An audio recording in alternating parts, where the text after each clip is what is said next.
Okay guys, well, I was out here programming a part, and while I was programming the part, it came up and said Fusion 360 needs to restart or something like. Anyway, in the middle of me programming a part, it decided to do an update, and I was really not happy about it, but it was all okay because it was worth it.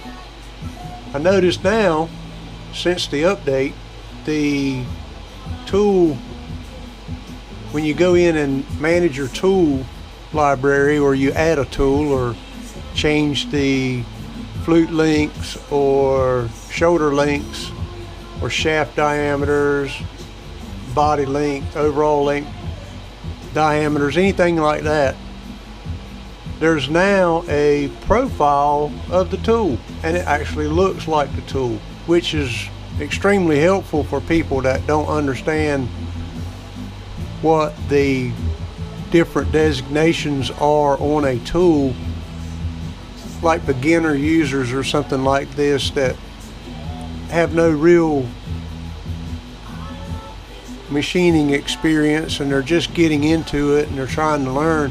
This is very helpful, and I find it kind of nice to be able to see,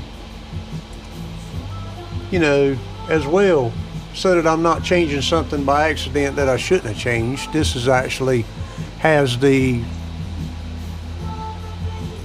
number that you want to change is right. It looks like a dimension, more or less, so you know you're changing the correct thing. And I kind of like it. It's kind of neat, and I just thought I would put it out there as something that is a new feature, and I like it a whole lot. And it even has like a form mill, and I've not played around with this very much, but it looks like you can create a form or create a tool that'll do most anything you want it to do, like if you have a radiusing tool or something like that. So that's kind of a nice feature to have. I don't remember seeing that one in there. It has a probing tool here where you can set up the size of your probe. So that's a nice feature. Thread mill in there. I didn't see that one before.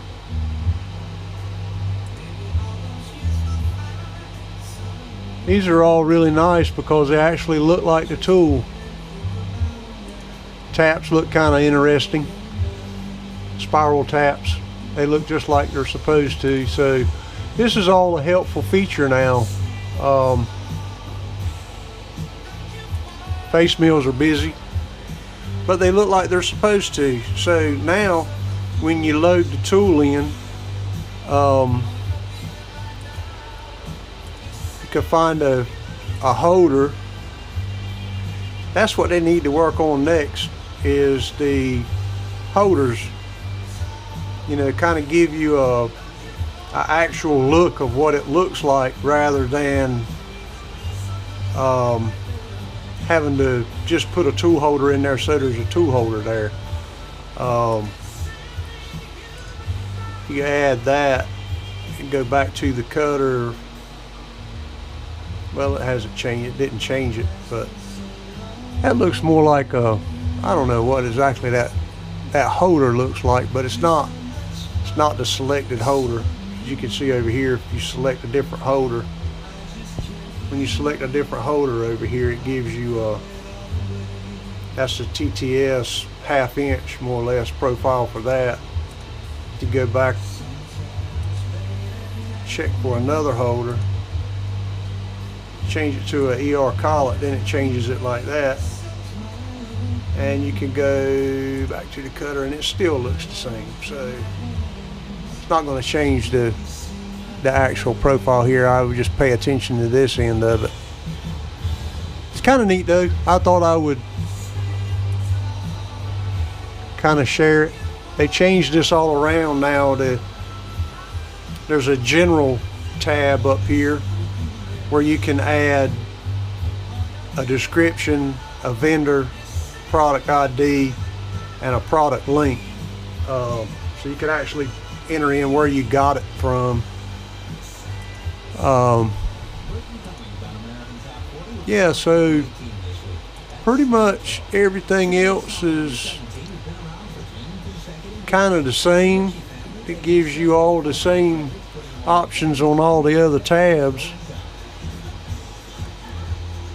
but they've added a general tab and they've just dedicated one tab to the cutter. Used to, the general information was on this tab as far as putting in your link and your product ID and whatnot. So this is really nice. Okay guys, just thought I'd share.